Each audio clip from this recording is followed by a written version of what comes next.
चलिए अब हम आगे देखते हैं। आगे तो हम क्या देख रहे हैं, अब वेदरिंग देखेंगे। हमारा जो 12वां टॉपिक है, यानी कि 12वां करेक्टरिस्टिक है किसका, स्टोन का।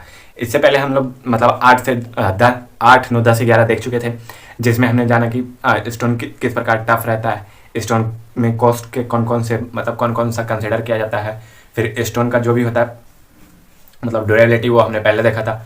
अब हम देखेंगे यहाँ पे स्टोन का करेक्टरिस्टिक नंबर 12 क्या है, तो 12 है स्टोन का करेक्टरिस्टिक नंबर, ये 12 है। क्या, तो बेदरिंग। बेदरिंग का मतलब होता है जो हमारे नेचर द्वारा स्टोन पे इफेक्ट डाला जाता है ना, उसको ही बेदरिंग कहते हैं। ठीक, नेचर द्वारा यानी कि एटमॉस्फेयर द्वारा जो भी हमारा स्टोन पे इफेक्ट डाला जाता है, चाहे वो ठंडा गर्म हो, चाहे जिसके ज़्यादा गर्म हो जाए जिसके कारण स्टोन में क्रैक्स आ जाए, ज़्यादा ठंडा है जिसके कारण वो सॉफ्ट हो जाए, ये सब इफेक्ट को क्या बोला जाता है, तो बेदरिंग बोला जाता है। ठीक, इन सब को क्या बोला जाता है, तो एटमॉस्फेरिक एजेंसी बोला जाता है। चलिए हम लोग बेदरिंग स्टार्ट करते हैं।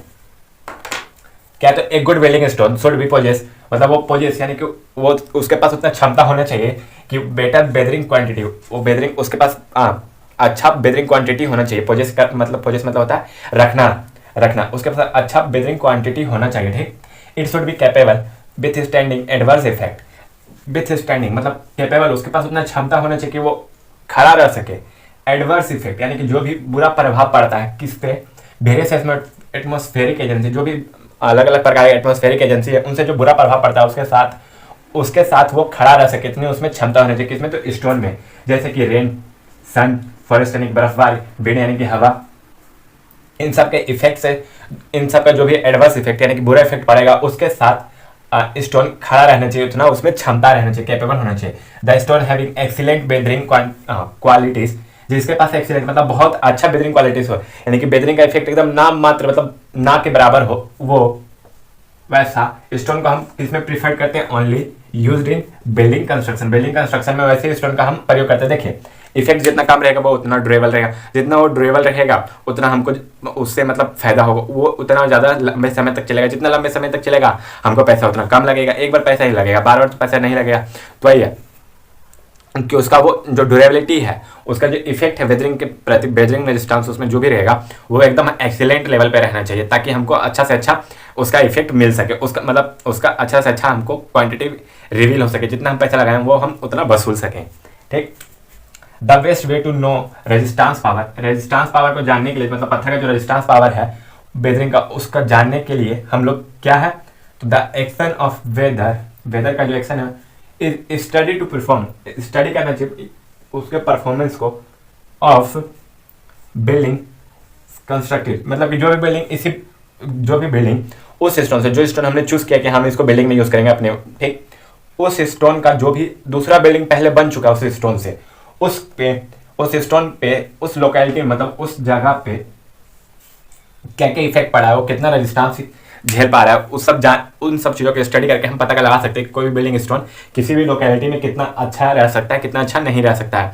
मान के चलिए हम अभी हैं यहाँ पे लखीसराय में, ठीक, यहाँ का जो अगल बगल का माहौल है, ठीक, उसमें हम किसी स्टोन का प्रीफर किया कि हाँ ये स्टोन यूज़ करेंगे। इस स्टोन से यहाँ से 5 से 10 घर बाद, मान के चलिए 5 से 10 घर बाद या बगल वाला ही उसी स्टोन का उपयोग किया, वो हमसे पहले घर बनाया, वो देखे हम बगल वाला घर बनाया, हम देखे जाके कि उसका मतलब जो इफेक्ट था, वेदर का इफेक्ट जो उसमें ठंडा गर्मी ये सब का इफेक्ट था वो अच्छा था, उसके कारण पत्थर में ज़्यादा नुकसान नहीं होता। पत्थर में ज़्यादा नुकसान नहीं होता है, उसका वेदर जो रेजिस्टेंस था वो अच्छा था, तो उसको हम यूज़ कर लेंगे।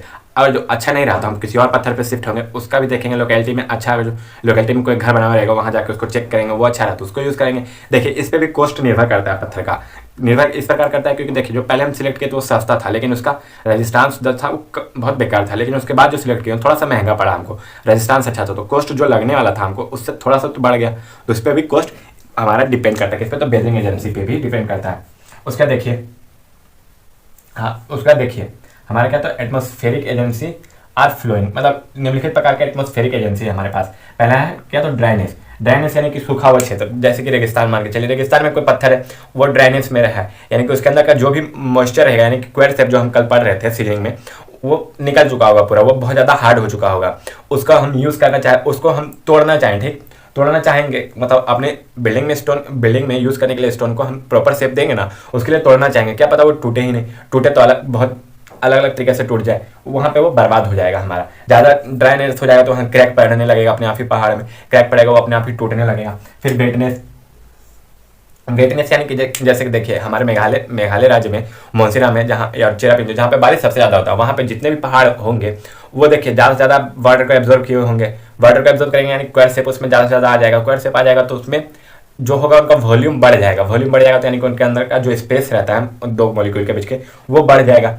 बढ़ने के कारण अगर जो उस पर किसी प्रकार का अटैक होगा या कुछ भी होगा तो तुरंत टूट जाएगा, या हवाई तेज चलेगा, वहाँ पे विंड इफेक्ट होगा तो उसके कारण टूट जाएगा। इन दोनों के कारण भी पत्थर टूट सकता है। फिर देखिए changing temperature, changing temperature, temperature में अगर कोई चेंजेस होता है यानी कि चेंजेस यानी कि मान के चलिए आप जैसे कि कोई पहाड़ देखते हैं, सुबह में ठंडा रहता है, दोपहर में फिर हीट हो जाता है, फिर शाम में ठंडा हो जाता है, तो वही ठंडा गर्म का जो कॉम्बिनेशन होता है उसके कारण वो पहाड़ में ज़्यादा गर्म होगा तो फिर क्रैक पड़ जाएगा, उसी क्रैक से ठंडा आएगा तो हल्का सा मॉइस्चर एंट्री कर जाएगा, मॉइस्चर एंट्री करेगा तो फिर सॉफ्ट हो सकता है पहाड़, सॉफ्ट होगा तो उसी प्रकार वो टूट जाएगा। फॉरेस्ट यानी कि बर्फबारी होता है। हमारे शिमला जो हमारा देश का शिमला है, हिमाचल प्रदेश जो है, वहाँ पे देखिए पहाड़, वहाँ पे जो भी पहाड़ है वो साल भर बर्फबारी यानी कि उसमें बर्फ से वो जमे हुए रहते हैं साल भर, उसमें बर्फ जमा हुआ रहता है।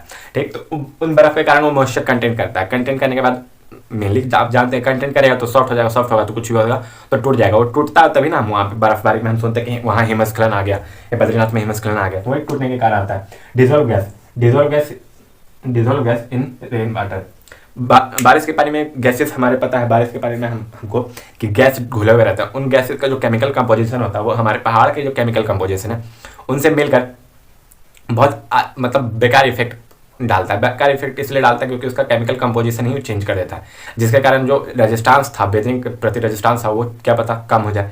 जो इसका हीट, क्या पता हीट का जो एब्जॉर्प्शन था वो पहाड़ वो हीट का एब्जॉर्प्शन ना कर पाए, जिसके कारण उसको टूट सकता है। फिर वेलोसिटी, विंड वेलोसिटी यानी कि हवा तेजी से टकराता है पहाड़ से, बहुत ज़्यादा प्रेशर से टकराता है। उसका प्रेशर इतना ज़्यादा होता है कि वो कुछ ना कुछ परसेंट नुकसान करते रहता है हमेशा पहाड़ का, हमको पता नहीं चलता है लेकिन नुकसान करते रहता है। उसी नुकसान मतलब वेलोसिटी से जो नुकसान हो रहा है वही ना हमारे एजेंसी में आ जाएगा, क्योंकि प्रकृति कर रही है, हम तो कर नहीं रहे, हवा प्राकृतिक में चल रहा है ना, तो इसी कारण जो नुकसान हो रहा है इसलिए उसको एजेंसी में रखा जाता है। किसमें? तो एटमॉस्फेरिक एजेंसी में रखा जाता है। यहाँ पे मैंने आपको जितना भी बताया उसमें हम लोग कोई छेड़छाड़ नहीं कर सकते। दिन रात होना हमारे पास हाथ में नहीं है, वो नेचर के हाथ में। फिर कहीं बारिश होना, कहीं पे सूखा पड़ना, वो भी नेचर के हाथ में है। कहीं पे बर्फ पड़ते रहना, वो भी नेचर के हाथ में ही है। कहीं तेज हवाएं चल रहा तो वो भी नेचर के हाथ में। तो यानी कि नेचर से जो भी इफेक्ट पड़ रहा है हमारे रोड पे, तो उन इफेक्ट को वेदर रेजिस्टेंस कहेंगे, मतलब वेदरिंग कहेंगे। ठीक, वेदरिंग कहेंगे। अगर जो उसको झेल लेता है हमारा स्टोन तो उसको वेदरिंग रेजिस्टेंस कहेंगे। यही था वेदरिंग हमारा। ये हमारा 12 टॉपिक खत्म हो गया। उसके बाद फायर रेजिस्टेंस देखते हैं जो टॉपिक नंबर 13 है। ठीक, तब तक आप इसको नोट डाउन कीजिए।